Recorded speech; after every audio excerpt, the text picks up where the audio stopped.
এখনও সবটা হয়নি, বাকি আছে। তবে আমি রাতের দিকে ছাদে আসতে দেখলাম এত সুন্দর লাগছে চারদিকটা।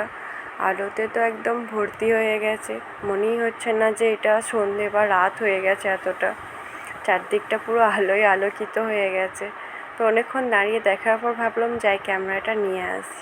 প্রতিবারই স্টেজটা এই দিকে হয়, কিন্তু এবারে এই দিকে করেছে।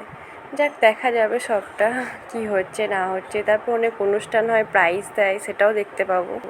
এবারে প্যান্ডেলের কাপড়টা জাস্ট অসাধারণ হয়েছে, খুব সুন্দর লাগছে। প্রতিবারই সুন্দর হয়, প্রতিমা, লাইটিং, প্যান্ডেল জাস্ট খুব সুন্দর হয়। তারপর নাম্বার 1 হয় এখানে। তো এবারে যা সুন্দর প্যান্ডেলটা করেছে, মানে সামনে থেকে তো সুন্দর লাগছে, ক্যামেরাটা যখন আমি ধরছি এত সুন্দর লাগছিল। সবসময় ক্যামেরাতে সুন্দর লাগে না, বাট আমি মানে দাঁড়িয়ে গিয়েছিলাম যে এত সুন্দর লাগছে।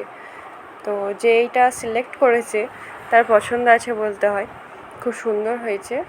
লাইটিংয়ের কাজও ভালো হয়েছে, এখনও সবটা হয়নি, এখনও হচ্ছে। এইদিকে রাস্তাটাও লাইটিং দেয় প্রতি বছর, এবছরও দিয়েছে। তারপর ওইদিকে আরও সব মন্দির আছে, তারপর বাড়ি আছে, সেগুলো সব লাইটিং করেছে। ক্যামেরাটা নিতে পারছে না, সাদা হয়ে যাচ্ছে। আমাদের বাড়ির সামনেটাতেও লাইটিং করেছে, মানে ছাদ থেকে দিয়েছে। তাও খুব সুন্দর লাগছে চারদিকটা। তাও এখনও কাজ বাকি আছে, এখনও হবে।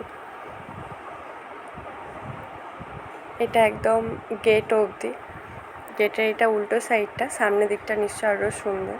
আর একটা জিনিস দেখাতে নিয়ে আসি আপনাদেরকে, দেখুন তো এটা কি, ভূত একটা। আমার ছেলে দেখে এসে আমাকে দেখাচ্ছে, মা এরকম করছে একটা ভূত, জানো। আমি ভয় পেয়ে যাচ্ছি বলে আবার আমাকে বলছে, না না ওটা আসল নয়, ওটা নকল, ওটা কিছু হবে না।